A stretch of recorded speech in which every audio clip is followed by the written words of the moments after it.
Hello friends, இன்றைக்கி நம்ம பார்க்க போகிற ரெசிபி தயிர் சாதம்.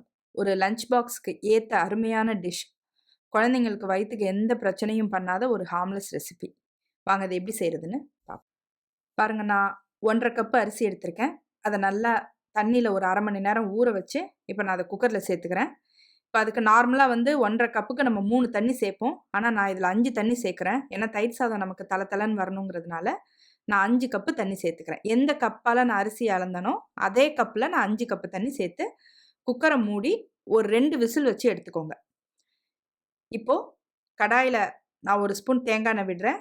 கடுகு தாளிக்கிறேன். 1 ஸ்பூன் கடுகு, ஒரு 10 கருவேப்பிலை பொடியாக கட் பண்ணி சேர்த்துக்கிட்டேன். ஒரு பச்சை மிளகாய் சேர்த்துக்கிட்டேன். இதை கொஞ்சம் வதக்கி இதை தனியாக எடுத்து வச்சுருங்க. கொஞ்சம் பெருங்காயமும் சேர்த்து வதக்கி இதை தனியாக எடுத்து வச்சுருங்க. இது சும்மா சின்ன தாளிப்பு தான்.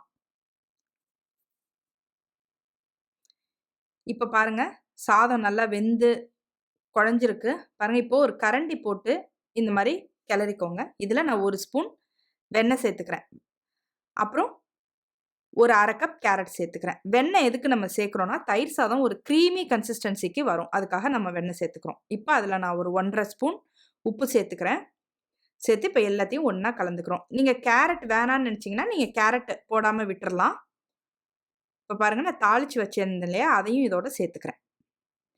இது நம்ம தாளிப்பு இல்லாமல் கூட நம்ம செய்துக்கலாம். ஆனால் தாளிச்சிங்கன்னா ஒரு எக்ஸ்ட்ரா ஃப்ளேவர் கொடுக்கும், நல்லாவும் இருக்கும். பாருங்கள், இதை நல்லா கிளறிக்கோங்க. இப்போது நான் 1.5 கப்பு பால் சேர்த்துக்கிறேன். 1.5 கப்பு அரிசிக்கு நான் 1.5 கப்பு பால் சேர்த்துக்கிறேன். இது நல்லா கிளறிக்கோங்க. இந்த தயிர் சாதத்தை பொறுத்த வரைக்கும் நீங்கள் காலையில் செய்து மத்தியானம் சாப்பிட்றதா இருந்தால் பால் இன்னொரு 1/2 கப்பு கூட கொஞ்சம் கூட சேர்த்துக்கோங்க. பாருங்கள், இப்போ நான் கலந்துட்டேன். இப்போ இதை மூடி ஒரு 10 நிமிஷம் விட்டுருங்க. பாருங்கள், 10 நிமிஷம் கழித்து பாருங்கள், சாதம் அந்த பாலெல்லாம் உறிஞ்சிட்டு எப்படி இருக்குது பாருங்கள். இந்த ஸ்டேஜில் நான் ஒரு கப்பு தயிர் சேர்த்துருக்கேன். இது வீட்டில் பண்ணது. அதில் ஒரு 1.5 ஸ்பூன் இஞ்சி துருவல் சேர்த்துருக்கேன். அதையும் சேர்த்து நல்லா கிளறிக்கோங்க. பாருங்கள், எவ்வளோ தளன்னு வந்துருச்சு பாருங்கள். இப்போ இன்னொரு 1/2 கப்பு தயிர் சேர்த்துக்கிறேன். ஸோ 1.5 கப்பு பாலுக்கு 1.5 கப்பு தயிர் நான் சேர்த்துக்கிறேன். இப்போ இது நீங்கள் மத்தியானம் சாப்பிட்றதா இருந்தால் நீங்கள் தயிரை கொஞ்சம் கம்மி பண்ணிவிட்டு பால் கொஞ்சம் கூட சேர்த்துக்கலாம். பாருங்கள், அருமையான தளன்னு தயிர் சாதம் ரெடி. இது நம்ம கேரட் சேர்த்ததுனால கலர் கொஞ்சம் சேஞ்ச் ஆகிருக்கு. உங்களுக்கு வெள்ளையாக வேணும் அப்படின்னா நீங்கள் கேரட் சேர்க்காமல் விட்டுருங்க. ஆனால் கேரட் சேர்த்தா குழந்தைங்களுக்கு நல்லது. பாருங்கள், இதை நீங்களும் வீட்டில் செஞ்சு பாருங்கள். கண்டிப்பாக உங்களுக்கு பிடிக்கும். இந்த வீடியோ பிடிச்சிருந்ததுன்னா லைக் பண்ணுங்கள், ஷேர் பண்ணுங்கள், கமெண்ட் பண்ணுங்கள். நீங்கள் ஃபஸ்ட் டைம் பார்க்குறவங்களா இருந்தால் சப்ஸ்கிரைப் பண்ணுங்கள். தேங்க்யூ.